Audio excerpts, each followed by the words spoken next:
அனைவருக்குமே வணக்கம். சற்று முன் கிடைத்திருக்கக்கூடிய ஒரு மிக மிக முக்கியமான செய்தி ஒன்று வெளியாகியுள்ளது.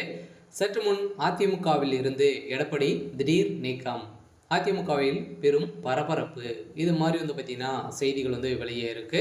ஸோ ஏற்கனவே அதிமுக பார்த்தீங்கன்னா சல்லியாக உடைந்த சம்பவம் தான் பார்த்தீங்கன்னா அதிமுகவுக்கு ஒரு மிகப்பெரிய இழப்பாக இருந்து அம்மா இருந்த காலத்துலேருந்தே பார்த்தீங்கன்னா ஸோ இந்த காரணத்தின் அடிப்படையில் தான் அதிரடியாக அதிமுக பார்த்தீங்கன்னா வெற்றி பெறாமல் ஒரு மிகப்பெரிய தோல்வி அடைந்தது. ஸோ இதைத் தொடர்ந்து இப்போ அதிரடியாக பார்த்தீங்கன்னா உட்கட்சி மோதல் இப்போ ஏற்பட்டிருக்கு. இப்போ செங்கோட்டையன் அவர்களுக்கும் எடப்பாடி பழனிசாமி அவர்களுக்கும் இடையே ஏற்பட்ட பேச்சுவார்த்தையின் அடிப்படையில் இப்போ அதிரடியாக பார்த்தீங்கன்னா எடப்பாடி பழனிசாமிக்கே பார்த்தீங்கன்னா துரோகம் செய்யக்கூடிய விதத்திலும் அதேமாதிரி பழனிசாமியே நீக்கக்கூடிய அளவிற்கு இப்போ பார்த்தீங்கன்னா செங்கோட்டையன் அவர்கள் ஒரு மிகப்பெரிய போராட்டத்திலும் ஒரு மிகப்பெரிய சம்பவம் செய்ய போகிறாரு அப்படின்ற மாதிரி எடப்பாடி பழனிசாமி அவர்களுக்கு ஒரு 10 நாட்கள் கெடு வைத்திருக்கக்கூடிய நிலை உருவாகியிருக்கு. சில அதிமுக பார்த்தீங்கன்னா எடப்பாடி பழனிசாமி திடீர்னு நீக்கம் செய்ய போகிறதாகவும் ஒரு தகவல் வெளியாக இருக்குது. ஸோ இருந்தாலுமே என்ன நடக்குது அப்படின்றத தொடர்ந்து வீடியோவில் பார்க்கலாம். ஸோ அதுக்கு முன்னாடி நம்ம சேனலுக்கு இப்போ தான் நீங்கள் முதல் முறையாக வந்திருக்கீங்க அப்படின்னா மறக்காமல் நம்முடைய சேனலை சப்ஸ்கிரைப் பண்ணி சப்போர்ட் பண்ணுங்கள். ஸோ வாங்க வீடியோக்குள்ளே போகலாம். ஸோ பார்த்தீங்கன்னா ஏற்கனவே செங்கோட்டையன் அவர்களுக்கும் எடப்பாடி பழனிசாமிக்குடைய பார்த்தீங்கன்னா கருத்து வேறுபாடுகள் நடந்து இப்போ பார்த்தீங்கன்னா செங்கோட்டையன் அவர்கள் ஸோ அதிமுகவில் பார்த்தீங்கன்னா ஒரு கொஞ்சம் தள்ளியே தான் இருக்கார்.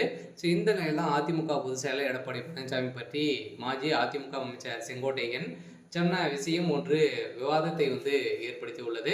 இந்த விவாதத்தின் அடிப்படையில் தான் பார்த்தீங்கன்னா அதிரடியாக கோபிசெட்டிப்பாளையத்தில் செய்தியாளர்களை சந்தித்த அதிமுக முன்னாள் அமைச்சர் செங்கோட்டையன் ஸோ எம்ஜிஆர் தொடங்கிய காலத்தில் இருந்தே அதிமுக இருக்கிறேன், எம்ஜிஆரில் செல்வாக்கு நாட்டியே வைக்க வைத்திருக்கும் அளவில் இருந்த எம்ஜிஆர் ஸோ வழியில் இன்றும் செயல்படுவான் நான்.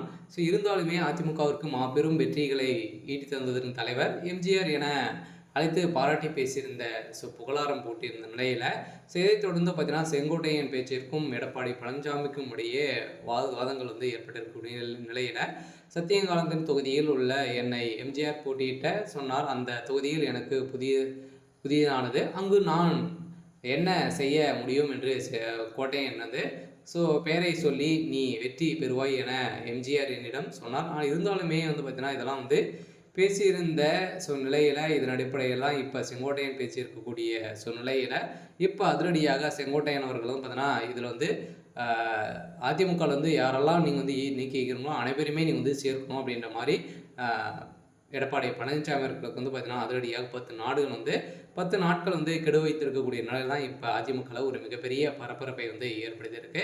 ஸோ இருந்தாலுமே என்ன நடக்க போகுது அப்படின்றத வெயிட் பண்ணி பார்க்கலாம். ஸோ இது மாதிரி செய்திகளை தெரிஞ்சுக்கணும் அப்படின்னா மறக்காமல் நம்மளுடைய சேனலை சப்ஸ்கிரைப் பண்ணி சப்போர்ட் பண்ணுங்கள். தேங்க்யூ.